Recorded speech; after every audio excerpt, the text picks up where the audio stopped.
ओम शांति।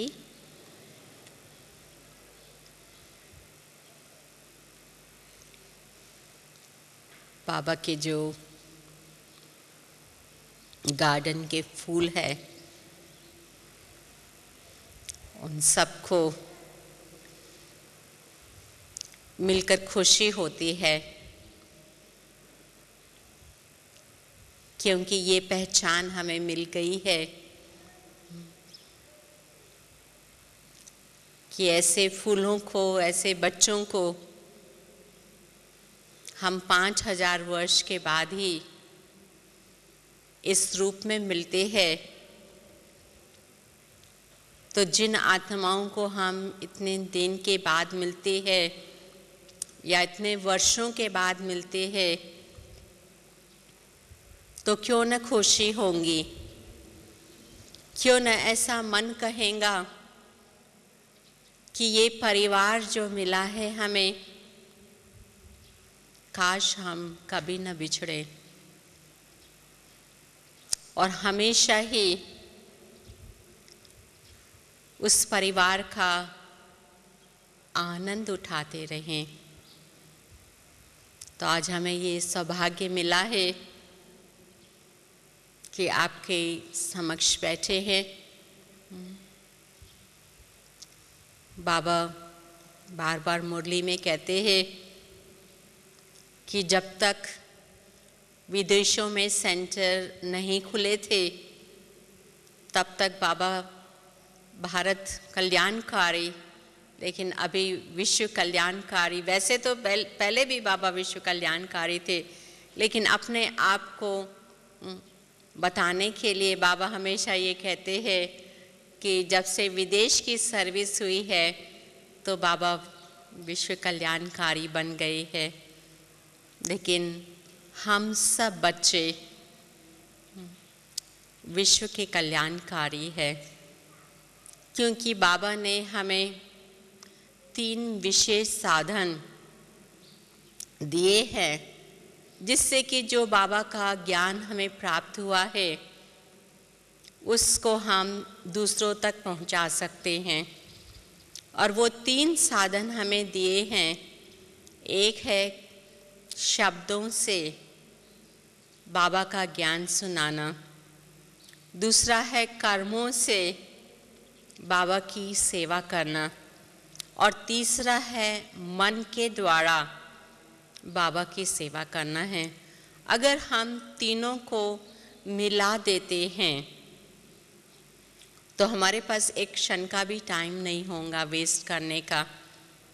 चलो कर्मना सर्विस करने के लिए या सेवा करने के लिए या शब्दों से सेवा करने के लिए तो हमें प्लान्स बनाने पड़ते हैं, कुछ टाइम निकालना पड़ता है, एक जगह पर इकट्ठा होना पड़ता है।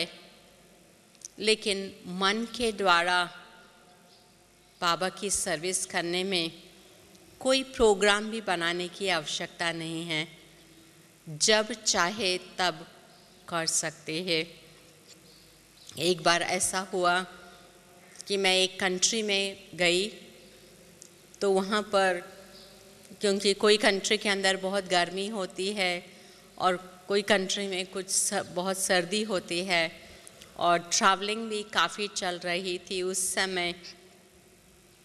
तो जैसे ही मैं वो कंट्री में पहुँची और सेंटर पे पहुँची, उन्होंने कहा, बहन जी हमने आपके लिए एक क्लास रखा हुआ है टीचर्स का, तो आपको टीचर्स का क्लास कराना होगा। ये लोग बहुत देर से आपका इंतज़ार कर रहे हैं और आपकी जो प्लेन है वो भी आप बहुत देरी से पहुंची है, तो बहुत इंतज़ार कर रहे हैं। लेकिन मेरे को अंदर में थोड़ा थकावट महसूस हो रही थी, तो मैंने कहा कि इस समय मैं थोड़ा रेस्ट करने के बाद ही क्लास दे सकूँगी और थोड़ा मुझे रेस्ट चाहिए। तो उन्होंने कहा कि अभी तो ये लोग भी बहुत टाइम से इंतज़ार कर रहे हैं, तो आपको बड़ा क्लास नहीं तो छोटा क्लास उनको दे देना।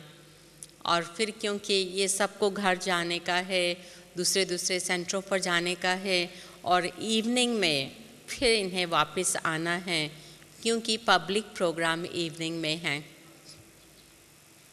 तो हमको कोई दूसरी चॉइस तो थी ही नहीं। तो हम बैठे बात करना शुरू किए और हमने कहा कि आज का जो विषय है और आज का जो भी टॉपिक है और जो भी हम सुनना चाहते हैं या करना चाहते हैं, हम एक बात मन के अंदर रखें और वह बात ये है कि जो भी मनुष्य आत्माएं आज के पब्लिक प्रोग्राम में आएंगी शाम में, तो उन सब के लिए एक ही मन के अंदर फीलिंग्स या मन के अंदर एक ही हमें सोच हम रखें या एक ही फीलिंग हम रखें अपने मन में कि जो भी आत्मा बाबा के घर में आएंगे उन आत्माओं को बाबा की शांति और बाबा का प्रेम मिले। और मैं ये भी नहीं चाहती हूँ, उस समय मेरे मन में ऐसा भी आया कि ये भी मैं नहीं चाहती हूँ कि आप उन आत्माओं का बहुत इंट्रोडक्शन करें कि ये प्रोफेशन वाले हैं या वो प्रोफेशन वाले हैं, ये करते हैं वो करते हैं, कौन इस क्लास में बैठे हैं या पब्लिक प्रोग्राम में बैठे हैं। मुझे इस बात का इतना इंटरेस्ट नहीं है आज के इवनिंग की प्रोग्राम में, क्योंकि यही हम एक लक्ष्य रखेंगे। न केवल मैं एक लक्ष्य रखूंगी, लेकिन आप सब लोग भी एक लक्ष्य रखना कि जो भी जैसे ही आत्मा सेंटर पे आए या प्रोग्राम सेंटर पे ही था तो वो आएंगे तो उनके प्रति जैसे उनको दृष्टि देख करके, चाहे वो नए होते हैं तो वो उस प्रकार तो दृष्टि नहीं लेंगे जैसे हम लोग लेते हैं आपस में, लेकिन कैसा भी वो उनको देखेंगे तो यही संकल्प कीजिए कि इस आत्मा को शांति और प्रेम, ये भी मन में नहीं रखिए कि ये आत्मा जो है बहुत काम वाली है, क्योंकि ये आत्मा जो है वो न्यूज़पेपर में काम करती है या जर्नलिस्ट है, तो ये बाबा की सेवा, बाबा के घर में आएंगी तो बाबा की बहुत सेवा करेंगी। क्योंकि मेरे मन में ये विचार था और ये मतलब हम सब के मन में भी है कि जब बाबा से वो अनुभव प्राप्त करते हैं तो अपने आप बाबा उनसे जो कराना होता है वो करा लेते हैं। वो काम हमारा नहीं है कि ये आत्मा से क्या कराना है या नहीं कराना है।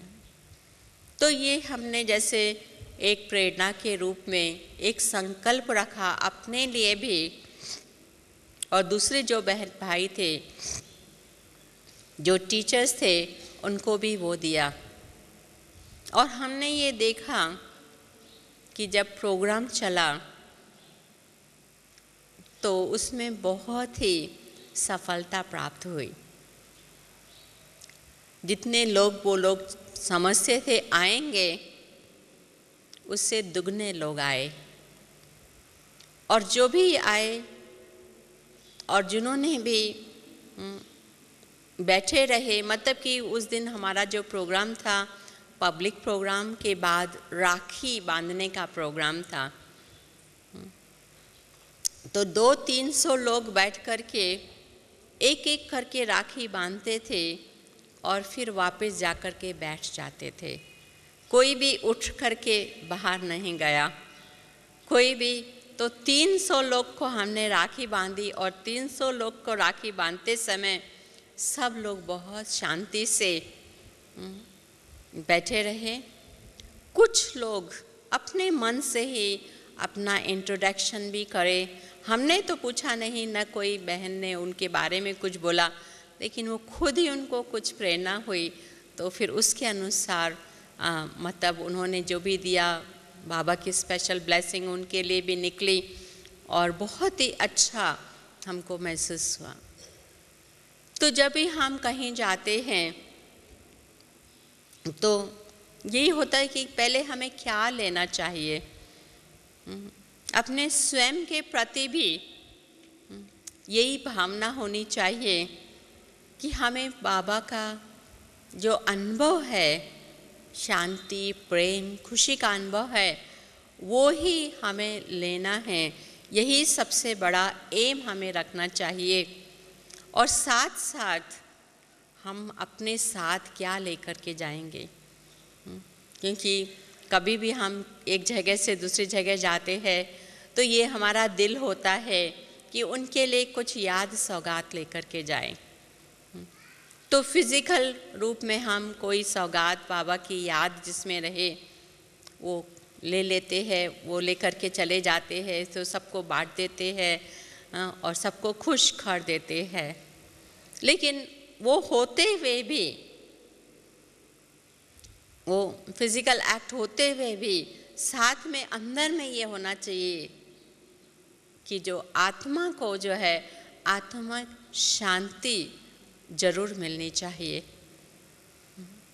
और वो अगर हम अपना एम या लक्ष्य रखते हैं तो जरूर हमारे वो लक्ष्य की पूर्ति होती है। लेकिन इसके लिए हमें अपने ऊपर बहुत अटेंशन देना पड़ता है, बार बार हमें याद दिलाना पड़ता है। हम क्लासेस सुन रहे थे, बड़ी दादियों की या बहनों के, सीनियर बहनों की क्लास सुन रहे थे, तो एक क्लास में ये बताया गया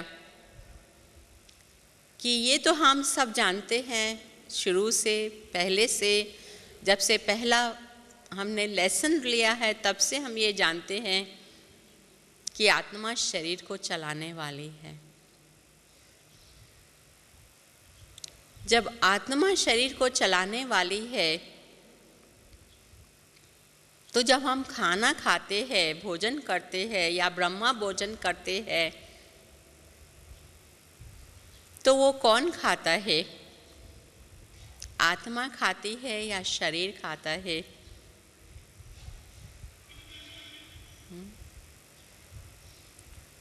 तो उसका आंसर था, कोई कहते हैं कि शरीर खाता है, कोई कहते हैं आत्मा खाती है, आत्मा टेस्ट करती है लेकिन शरीर खाता है।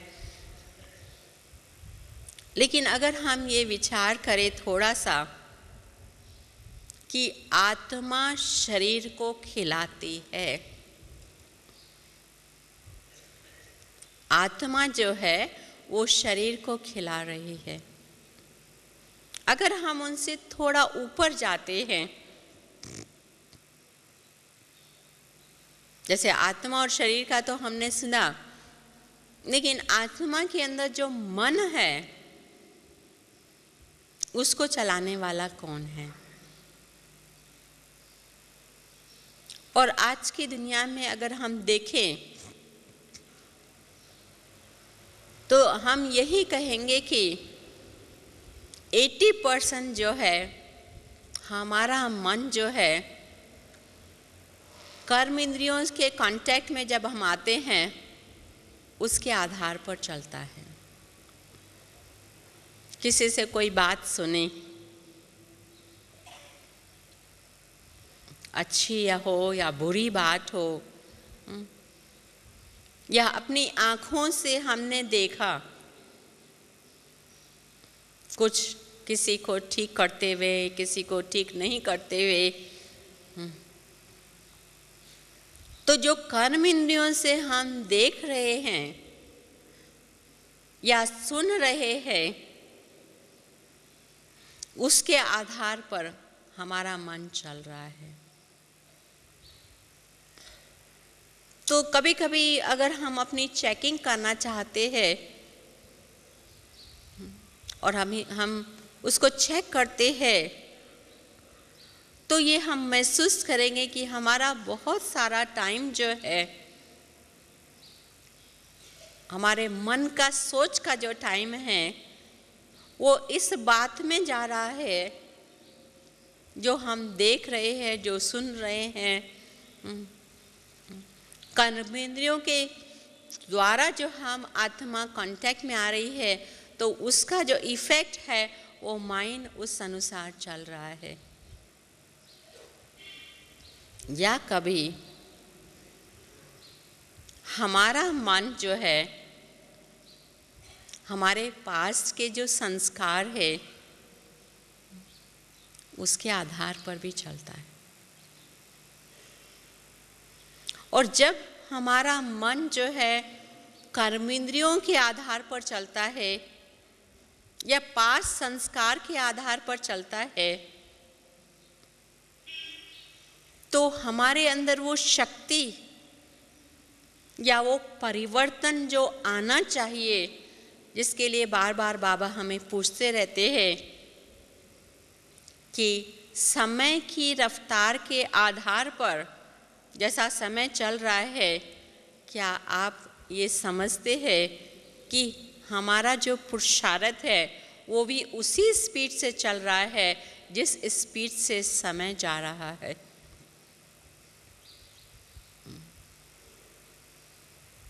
तो कभी कभी तो बाबा जब पूछते हैं तो बाबा के हम बच्चे सब मिल कर के यही कहते थे, बाबा जैसा हम चाहते हैं उस प्रकार नहीं जा रहा है। चाहते और भी है कि भाई हमारा पुरुषार्थ और अच्छा चले या और आगे बढ़े, लेकिन उस अनुसार नहीं जा रहा है। तो बाबा ने पिछले कुछ मुरलियों में तो कहा था कि बाबा यही सुनना चाहते हैं कि जैसा बाबा चाहता है, जैसे टाइम की जो रफ्तार चल रही है उस अनुसार हम अपना पुरुषार्थ कर रहे हैं, ये सुनना चाहते हैं।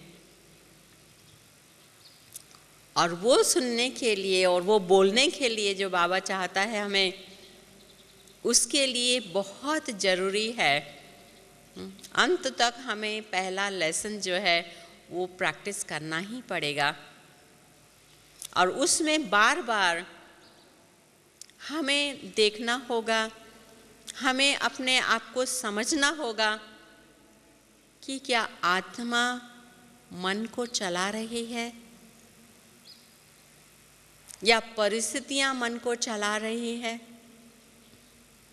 अगर आत्मा मन को चला रही है तो आत्मा किस प्रकार मन को चलाएगी? क्योंकि आत्मा जो है उसके जो निजी गुण हैं, उस निजी गुण के आधार पर ही आत्मा मन को चलाएगी। फिर उसके अंदर ये प्रश्न नहीं उठेगा कि ये परिस्थितियों के वशीभूत हो गए हैं,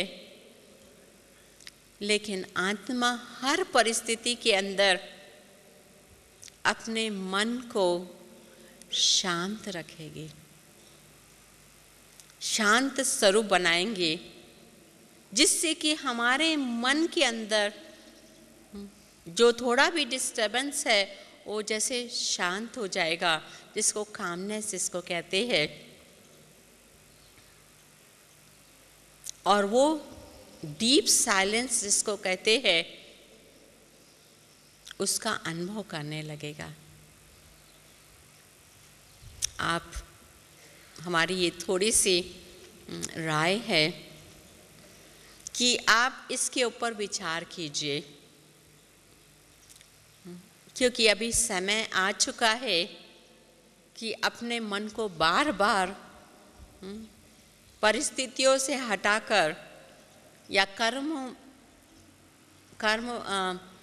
इंद्रियों के वशीभूत जो हो जाते हैं या पास संस्कारों के वशीभूत हो जाते हैं, उसे हटाना पड़ेगा। और हटाने के लिए हमें थोड़ा अपने ऊपर अटेंशन देना पड़ेगा, शांति से अटेंशन देना होगा।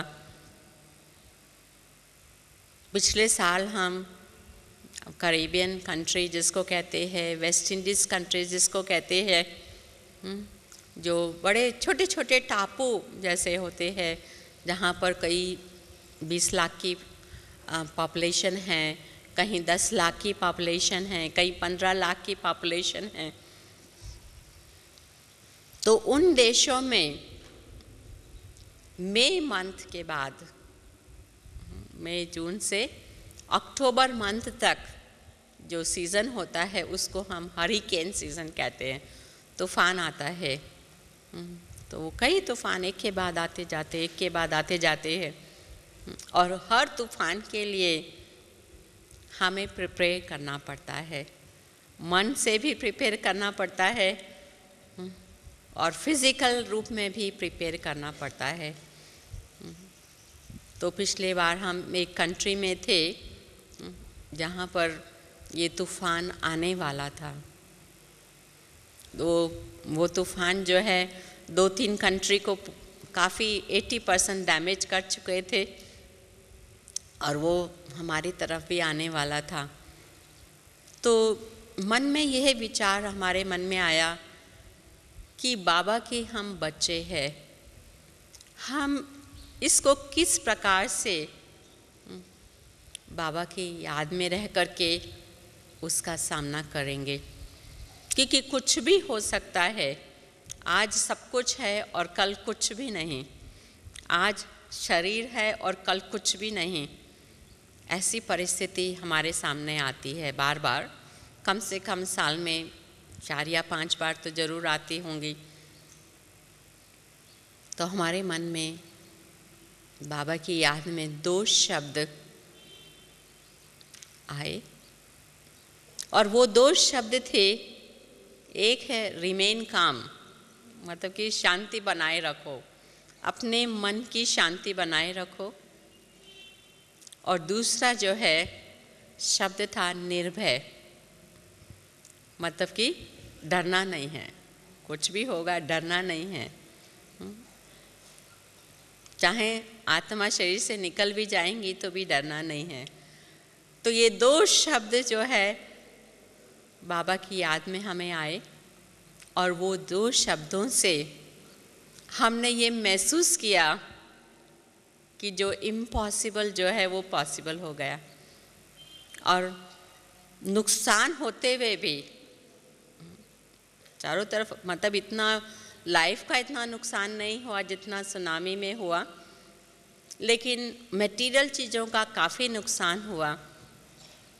लेकिन नुकसान के अंदर भी फ़ायदा नज़र आने लगा, नुकसान के अंदर भी अंदर की ऐसी कमाई महसूस होने लगी, और ऐसा लगा जैसे कि विजयी हो गए हैं। जैसे बाबा कहते हैं ना कि हर परिस्थिति के अंदर विजय होने की महसूस आती है। तो उसमें हमें ऐसा महसूस हुआ कि कुछ अर्निंग हुई है, कुछ कमाई हुई है, कुछ आगे बढ़े हैं, हालांकि फिजिकली कुछ नुकसान भी हुआ। तो हम सब का यही पुरुषार्थ, और उस पुरुषार्थ के बाद हमको प्रेरणा मिली। ऐसा तो मैं नहीं कह सकती कि मैं बहुत पावरफुल थी या बहुत ऊंची आत्मा थी, ऐसा नहीं कहती हूँ मैं, क्योंकि उस समय बाबा की जो मदद हमें मिली, क्योंकि हम तो छोटे छोटे कॉर्नर में बैठे हैं, बहुत दूर दूर स्थान पर बैठे हैं, लेकिन बाबा की मदद से और वो 2 शब्दों को पकड़ करके, आत्मा ने उस 2 शब्दों को ऐसा पकड़ा कि वो शब्दों से बहुत परिवर्तन आया, और एकदम निर्भयता मन के अंदर आई। कई बार ऐसा होता है, जब हम लोग भारत में रहते हैं तो बहुत हमारे पास भाई बहनें होते हैं, बहुत सहयोग मिलता है, लेकिन वहाँ पर हम जब गए तो पॉपुलेशन भी इतनी नहीं, मनुष्य भी इतने नहीं होते हैं, तो सब कुछ अपने आप भी करना पड़ता है। तो शुरू में हमको बहुत डर लगता था, लेकिन धीरे धीरे बाबा ने उस डर को समाप्त किया। एक हम कंट्री में रहते थे तो वहाँ पर क्राइम रेट बहुत है, मतलब कि बहुत अत्याचार होते हैं, बहुत शूटिंग होती है और बहुत प्रकार का काम चलता है। तो एक दिन मुझे स्वप्न आया और उस स्वप्न में हमने क्या देखा कि हम सेंटर पर है और कुछ सफाई वगैरह कर रहे हैं, क्योंकि हम ये देख रहे हैं कि सब कुछ कोई स्टूडेंट आने वाले थे, हम उनकी वेट में थे। उस स्वप्न में हमने देखा, तो जैसे ही हम थोड़ा बहुत ठीक कर रहे थे जगह को, तो हमने ऐसे ही पलट करके देखा तो एक बहुत बड़ा आदमी जो डरावना दिखाई देता था, उसकी बहुत बड़ी बेल्ट जैसे थी, वो हमारे सामने खड़ा है जैसे, और एक गन पॉइंट करता है समझो। तो हमने कहा ये बाबा ये क्या, मतलब बाबा की याद आई और साथ साथ में 3 संकल्प हमारे मन में आए। और वो संकल्प ये थे, पहला ये संकल्प था कि आप हमारे पिता के बच्चे हैं, you are my son of my father. नहीं, बाबा के बच्चे तो फादर ही हुए ना, फादर के बच्चे ही हुए ना। हाँ? तो मैंने कहा कि आप हमारे बाप के बच्चे हैं और मैं जो हूँ आपके बाप की बच्ची हूँ, और अगर इतना सब कुछ होते हुए भी अगर आप जो करना चाहे कर सकते हैं। तो जैसा ही ये संकल्प हमारे मन में आए 2-3, ऐसे ही उसने जो है वो गन जो है वो नीचे रख दी और वो हमारी तरफ आने लगा।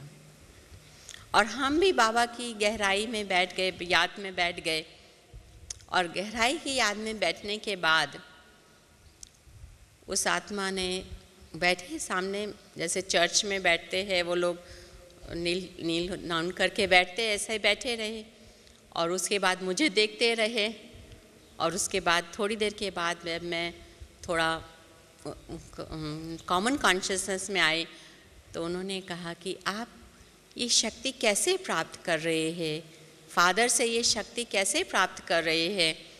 अगर हमको वो शक्ति प्राप्त करना नहीं आता है, अगर आप थोड़ी सी शक्ति आपकी जो आप प्राप्त करे हैं फादर से वो मुझे देंगे तो मैं भी अपने जीवन में परिवर्तन करना चाहता हूँ। तो उस स्वप्न का जो है मेरे ऊपर काफ़ी इफ़ेक्ट हुआ। मुझे ऐसा लगा कि मनुष्य कर रहे हैं कुछ भी, लेकिन वो जो है उनको कुछ पता नहीं है और न ही उनको शक्ति लेने का पता है। जब हमें आत्मा और परमात्मा का ज्ञान नहीं था तो हमको भी ये मतलब कि भक्ति करते थे, देवी देवताओं की पूजा करते थे, हम लोग जो है अपनी इच्छाओं की पूर्ति के लिए कुछ न कुछ मांग लेते थे और कुछ प्राप्ति हो भी जाती थी, ऐसे नहीं कि कोई प्राप्ति नहीं होती थी। लेकिन जब आत्मा और परमात्मा का ज्ञान हमें प्राप्त हुआ है तो जैसे जो एनर्जी है बाबा की वो हमें प्राप्त होती है। ये हमें एक नया तरीका प्राप्त हो गया है बाबा की जो शक्ति प्राप्त करने का, वो अभी भी कई लोगों को पता नहीं है। इसीलिए संस्कारों में परिवर्तन नहीं आता है। लेकिन उसके बाद मेरे जीवन के अंदर, मेरी भावनाओं के अंदर, मेरी फीलिंग के अंदर इतना परिवर्तन आया कि जो बाबा का जो प्यार है और बाबा का जो कहते हैं कि दया भाव, मर्सी जो है वो सब आत्माओं के प्रीत रखो, उसके अंदर बहुत बढ़ाव आया। और डर में भी काफ़ी परिवर्तन बहुत कम हो गया। कोई भी आत्मा किसी भी रूप में सामने आती है तो उस आत्मा के प्रति उस रिश्ते का या रिलेशनशिप का प्यार और दया भाव या मर्सीफुल फीलिंग जो है वो दिखाई देती है। आज भी बाबा की मुरली के अंदर मर्सी शब्द तो जरूर ही आया है, जिसमें बाबा ने कहा कि अपने ऊपर भी मर्सी रखनी है और दूसरों के ऊपर भी। और मर्सी का सबसे जास्ती क्या है, पढ़ाई के ऊपर पूरा ध्यान करके आगे बढ़ना है। तो अभी हमें ये देखना चाहिए कि अपने मन को बहुत हमें स्ट्रांग बनाना है और मन को जो है वो पॉजिटिव थिंकिंग के अंदर रखना है। मुझे याद है कि एक बार मैं किसी सेंटर पे थी, तो एक बहन जो है मुझे फ़ोन करती रहती थी। कई बार रात का टाइम होता है तो उसको फ़ोन करती थी, क्योंकि उसको एक बीमारी थी, उसको नींद नहीं आती थी और मेरे को तो नींद आ जाती थी। तो नींद के अंदर मैं उसको हेलो करती थी तो उसको बहुत खुशी होती थी। सिर्फ हेलो करने से उसको खुशी हो जाती थी और वो ये समझती थी कि मैं कितनी भाग्यशाली हूँ। और कहती थी, बहन जी मैं समझती हूँ कि अगर मेरा हाथ कट जाता ना, पैर कट जाता ना, या मैं ब्लाइंड हो जाती ना, तो भी मेरे को दुख इतना नहीं होता था। लेकिन ये जो मेरा मन है ना, वो काम नहीं करता है और मेरी जो नींद है वो नहीं आती है।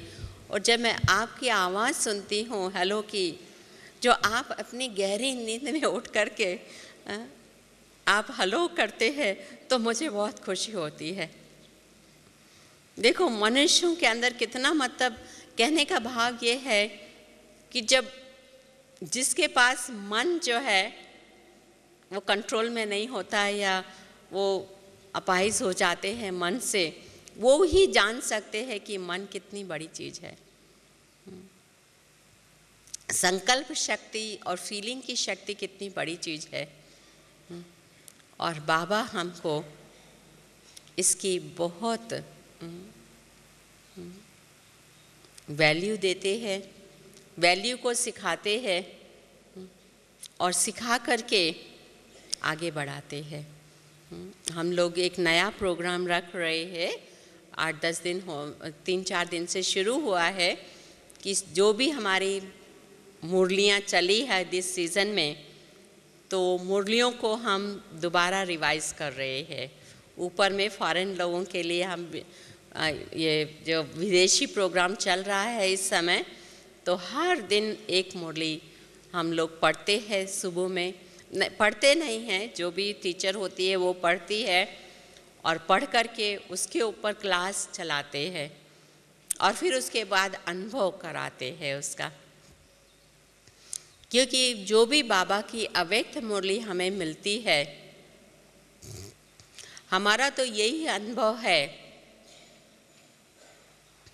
कि एक एक मुरली में परफेक्शन भरी हुई है। आपको 10 मुरली को धारण करने की आवश्यकता नहीं है। अगर एक मुरली को भी आप पूरी रीति से धारण कर सकते हैं तो परफेक्शन में पहुंच सकते हैं। लेकिन मनुष्य का नेचर ऐसा है कि एक चीज़ को हम उतना नहीं परफेक्शन में बना सकते हैं, तो वैरायटी दी जाती है। तो एक मुरली हम इनकलकेट करते हैं तो उसमें हमारे को 10% जैसे अचीवमेंट हो जाती है। फिर दूसरी मुरली जब पढ़ते हैं तो 15% हो जाती है। तीसरी पढ़ते हैं तो ओवरऑल जो है उसका जो रिज़ल्ट होता है वो एकदम जैसे कि परफेक्शन का हम कह सकते हैं। तो इसी प्रकार हम ये देखते हैं कि समय की स्पीड तो वैसे ही जा रही है जैसे जाती है, लेकिन पुरुषार्थ जो है वो ये हमें सिखलाता है कि हम समय जल्दी जा रहा है या पुरुषार्थ जल्दी जा रहा है। कभी ऐसा होता है कि हम पुरुषार्थ इस प्रकार करते हैं कि सब पुरुषार्थ करने के बाद भी हमारे पास टाइम होता है। हम सब कुछ चीज़ें जो है जो हमने निर्धारित टाइम किया है उसके पहले ही हम ख़त्म कर लेते हैं। और कई बार ऐसा होता है कि हम पुरुषार्थ करते रहते हैं, लेकिन जो पुरुषार्थ के बाद जो है ऐसा लगता है कि टाइम कम है, पुरुषार्थ टाइम चला गया है, टाइम ख़त्म हो गया और हमारा जो काम है, हमारा जो एम है, हमारा जो अचीवमेंट है वो पूरी नहीं हो पाई है। तो वो किसके आधार पर है? हमारे आधार पर है। इसीलिए बाबा कहते हैं कि टाइम जो हमारी क्रिएशन है, हमें टाइम के ऊपर डिपेंड नहीं करना है, लेकिन टाइम से पहले हमें पुरुषार्थ करना है। कुछ दिन पहले बड़ी दादियों के साथ में हम बैठे थे तो दादियों ने हमें एक प्रेरणा दी और थोड़ा प्रश्न उत्तर के रूप में चला। तो दादी ने कहा कि अभी हमने कहा क्या दादी आपके पास क्या नई प्रेरणा है जो आप हमें देना चाहते हैं।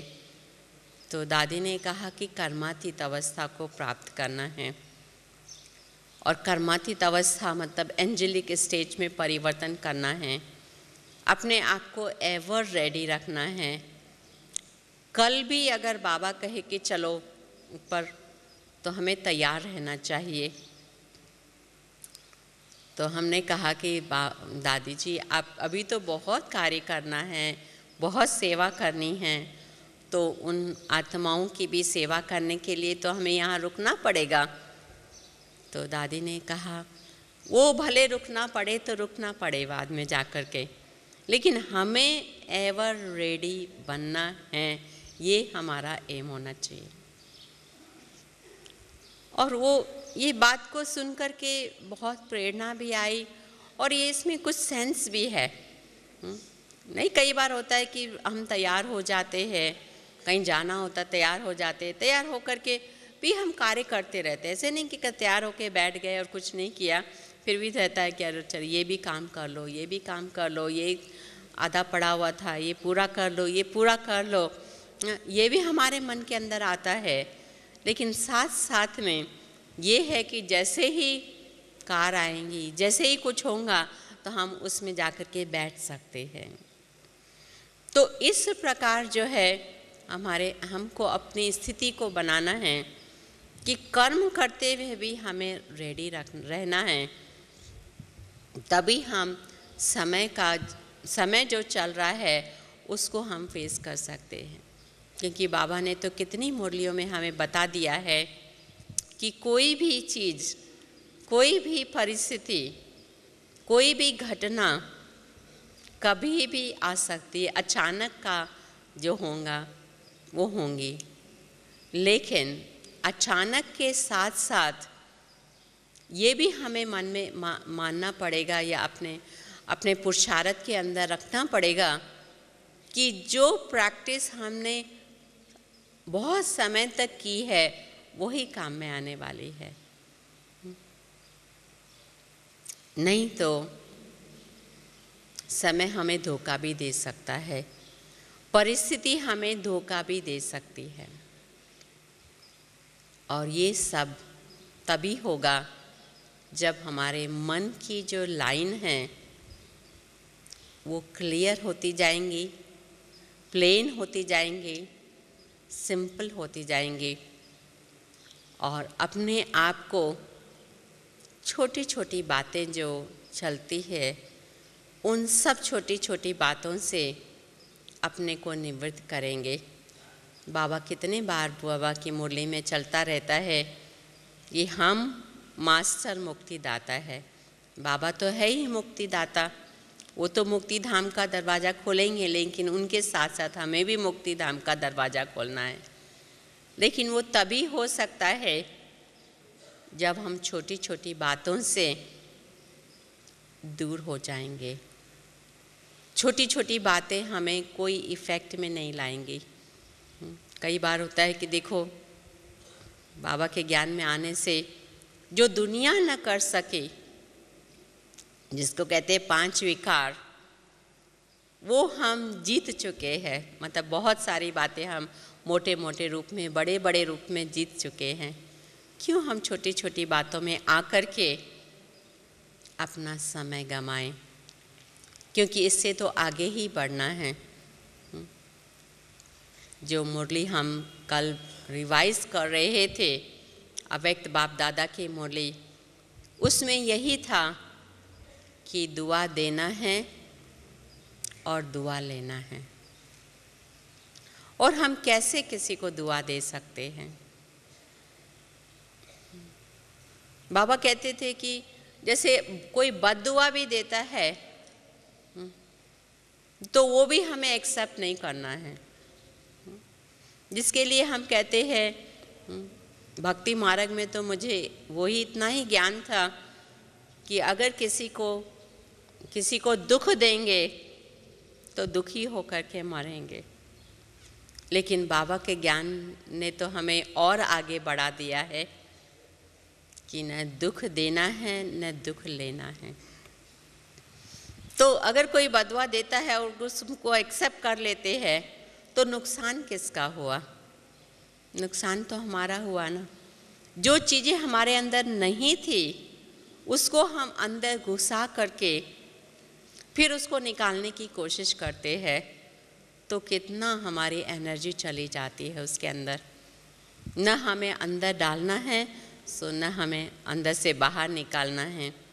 तो पहले से ही अपने आप को हम प्रोटेक्ट कर सकते हैं, हम अपने आप को बचा सकते हैं।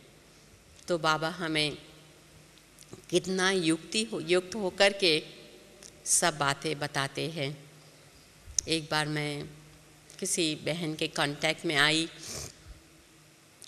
तो उसने छोटी सी बात मुझे कही, लेकिन उसका इफ़ेक्ट मेरे ऊपर काफ़ी पड़ गया।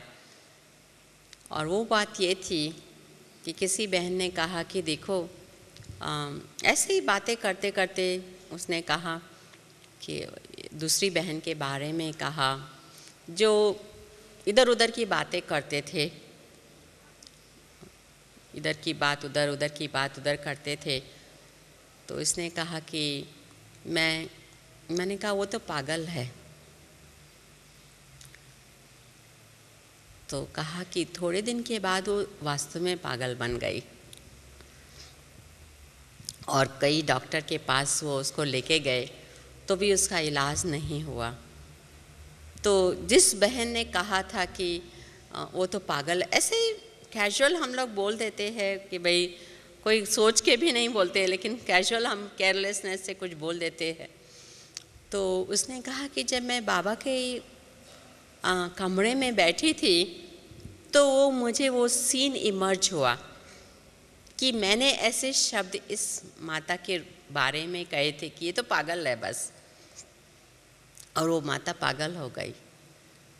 तो उसने कहा कि मैं बाबा को बहुत याद किया और बाबा से बहुत माफ़ी मांगी और बाबा को कहा बाबा मैं माफ़ी मांगती हूँ, मैंने ऐसे शब्द कहे लेकिन मैं नहीं कहूँगी और आगे के लिए उस आत्मा को ठीक कर देना।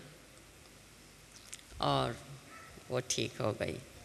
मतलब ये भी कोइंसिडेंट हो जाता है, ऐसी कोई हम नहीं कहते, लेकिन कहने का भाव है कि उसका इफ़ेक्ट मेरे ऊपर इतना पड़ा वो छोटे से इंसिडेंट का कि देखो हम लोगों को अपने शब्द भी कभी हम लोग केयरलेस से बोल देते हैं, लेकिन उसका हमको रिज़ल्ट तो मिलता है। बाकी जो उसको एक्सेप्ट कर लेता उसको भी रिज़ल्ट मिलता है।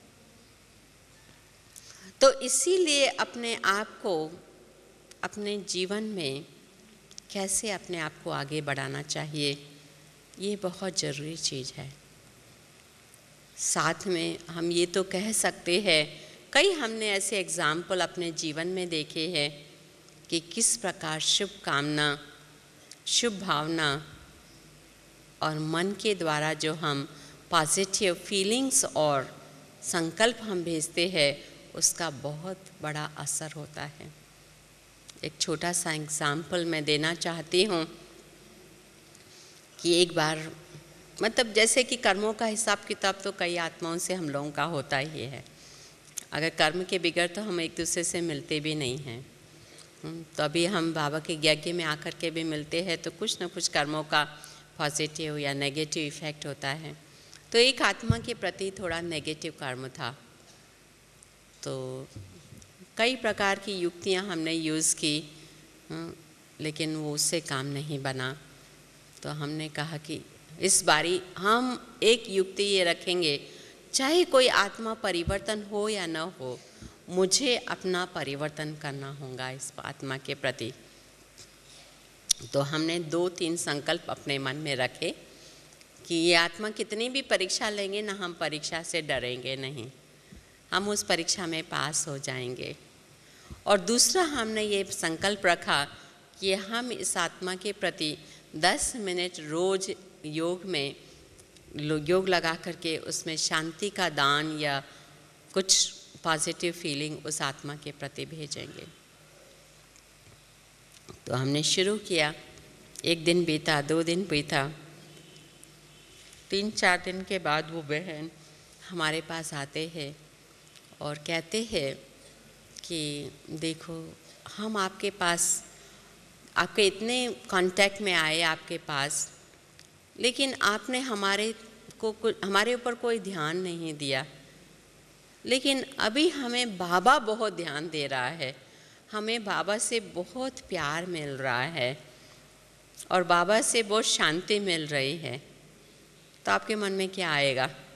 पहले मन में ये आया, मेरे मन में ये आया, देखो हम तो 10-15 मिनट इससे के लिए योग कर रहे हैं, हमने बाबा के मतलब कि इसके प्रति हम रिएक्शन भी नहीं करते, और ये तो कहती है हमने केयर ही नहीं की है, बाबा केयर करता है। फिर दूसरा संकल्प हमारे मन में आया, अरे बात तो बिल्कुल ठीक है कि हमने थोड़ी मनसा सेवा की, हमने गुड विशेस भेजी उनके प्रति, तो उनको बाबा से इतना अच्छा अनुभव हो रहा है। ये तो महसूस हो रहा था कि ये गुड विशेस हमारी काम कर रही है।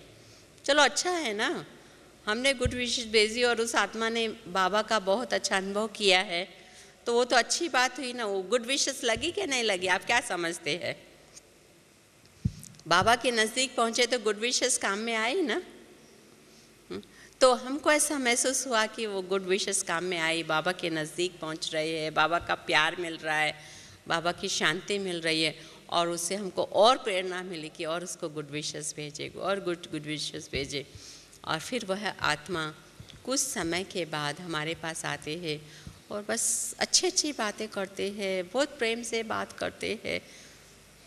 तो मुझे आश्चर्य हुआ कि देखो कुछ दिन पहले तो बात भी नहीं करते थे, अभी इतनी अच्छी बात करते। तो बोले भूल जाओ अभी पुरानी बातें। तो हमने कहा देखो कर्मों का हिसाब किताब ख़त्म, नया ज़िंदगी मिल गया है, नई शुरुआत हो गई है, कितनी अच्छी बात हो गई है। तो जो भी हम लोग अभी हमारे भाषा के अंदर, हमारे लैंग्वेज के अंदर जितना गुड विशेस, जितना कोऑपरेशन, जितना ये सब बातें आती रहेंगी, उतना हम आगे बढ़ते रहेंगे। अच्छा, ओम शांति जी। Thank you very much for listening.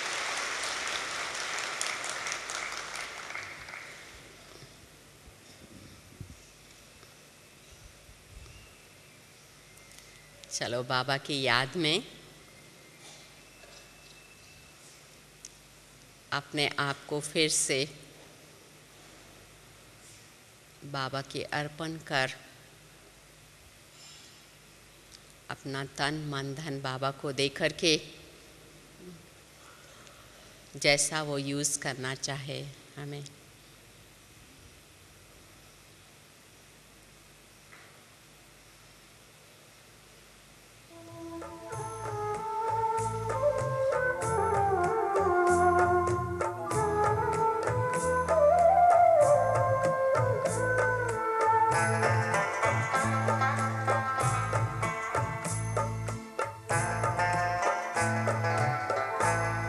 गुजरते जा रहे पल प्रभु की यादों से सफल कर ले।